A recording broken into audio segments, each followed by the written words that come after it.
Bonjour à tous et à toutes, c'est Paul Dame pour vous présenter un nouveau sapin en sucette et aujourd'hui je me suis posé la question, la langue du caméléon, elle est très longue, elle est très adhérente, elle se déroule très vite.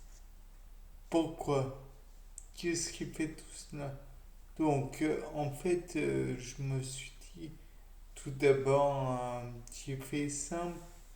Les caméléons ont besoin de leur langue parce que ça permet comment dire, d'adhérer aux insectes, par exemple. Donc leur proie, puisque un caméléon, lion du sol, bizarre quand même comme nom, c'est ça mange des insectes. Bien. Il faut que le mouvement de la langue soit donc très vif, que la langue soit aussi hautement adhérente. Jusque-là, je peux bien l'envisager. Et que le caméléon puisse le repérer très facilement. Donc, tout d'abord, pour le repère, les yeux. Donc, il a des yeux assez incroyables. Je n'ai pas creusé là-dedans, mais ce serait intéressant peut-être de regarder comment il arrive à les mouvoir et comment il arrive finalement à voir si, comme certains animaux, il a des cônes et des bâtonnets, ou au contraire s'il n'a que l'un ou que l'autre, ou même plus que de simples bâtonnets, et le nombre aussi de cônes ou de bâtonnets, puisque en fonction du nombre de ceux-ci, il pourrait peut-être faire une discrimination des diverses couleurs plus importante. De plus, on peut envisager que même s'il a des cônes, ils peuvent être différents de ceux de l'être humain. L'être humain a le bleu, le vert et le rouge. Peut-être que le caméléon en a d'autres, et même plus, ce qui lui permettrait de voir des couleurs différentes des nôtres. Peut-être même que des couleurs identiques pour nous passeraient pour des couleurs très différentes pour le caméléon. De plus, je crois me rappeler que via la différence de clarté donc, que l'on peut faire avec les bâtonnets, il peut être pardon, vu des différentes nuances de lumière et donc plus comment dire, des perceptions du mouvement plus simples. Donc là, c'était pour dire. De plus, maintenant, je vais passer à la vitesse. Donc, comme vous le savez, sûrement, la langue contient beaucoup de fibres musculaires. De là, on le sait bien. Mais on sait aussi que l'effort doit être ponctuel et doit, comment dire, doit être intense. Il doit être limite explosif. Or, si l'on en revient à cette idée de l'explosivité, les fibres musculaires qui seraient mises en jeu seraient les fibres rapides. Et donc, par votre conséquence,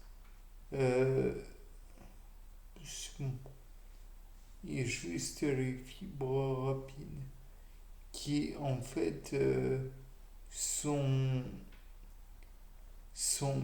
comme je viens de le dire, explosives dans le mouvement, mais ne sont pas très efficaces dans le temps. C'est-à-dire que elles vont faire l'effort 8 à 10 secondes tout au plus. Le temps pour le caméléon d'envoyer au loin sa langue, ce qui amène à une autre problématique, c'est l'adhérence. Donc l'adhérence, il peut y avoir diverses raisons pour lesquelles la langue adhère. Peut-être que c'est même une combinaison de plusieurs d'entre elles. Il faudrait éventuellement les, comment dire, les constater. On vous les essayer.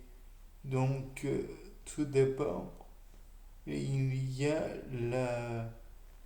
l'adhérence due à une capillarité de la langue. Peut-être que les divers volumes dans la langue permettent de faire un effet ventouse que l'on a vu précédemment et pourrait par la même occasion engendrer un attachement, une adhérence. Et donc l'insecte, ou la proie plutôt, serait attiré par le caméléon. De plus, on peut aussi envisager qu'il existe un phénomène enzymatique. C'est-à-dire que lorsque le caméléon projette sa langue, il se produit une réaction entre la chitine carapace, qui est la carapace de l'insecte ou de l'arthropode, peu importe qu'il soit insecte ou autre, en fait, et la salive elle-même. C'est peut-être une réaction visible.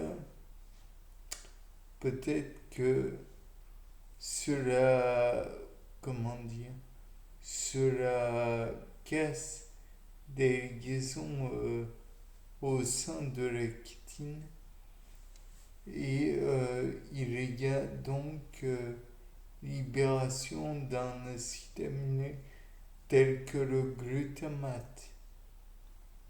Le glutamate, connu pour coller, puisque glutamate, gluten, à vérifier, mais ça mérite d'être envisagé. De plus, il pourrait éventuellement y avoir une ligase qui se fait grâce à la salive du caméléon. Ligase qui collerait à l'insecte, puisqu'à la base, il est prévu que cette ligase soit présente dans la salive. C'est une hypothèse à vérifier là encore. Et pour vérifier justement les hypothèses que j'ai envisagées, dirons-nous, je propose de prélever la glande salivaire, ou du moins de l'observer sur le caméléon. Celle-ci produirait peut-être quelque chose de spécial, bien que le plus intéressant soit sûrement sa salive. Et donc là, on pourrait envisager de regarder la salive du caméléon au microscope électronique à balayage. Comme vous vous doutez, j'aime beaucoup cet appareil. Néanmoins, on pourrait aussi envisager d'utiliser le microscope optique permettant d'observer encore une fois les éventuels éléments de la salive. Toujours est-il que si réellement il y a une réaction chimique qui se fait entre la chitine de l'insecte et la salive du caméléon, elle doit répondre à cette formule petit v égale 1 sur grand V dx fois dx sur dt. Je répète, petit v égale 1 sur grand V fois dx sur dt. Le tout en fait est que si la réaction est rapide, alors peut-être a-t-elle véritablement lieu. Bien, c'était pas le dame. Je pense qu'il faut vraiment creuser le sujet. Merci, c'était pas le dame encore une fois pour vous présenter un sapin en sucette. Au revoir.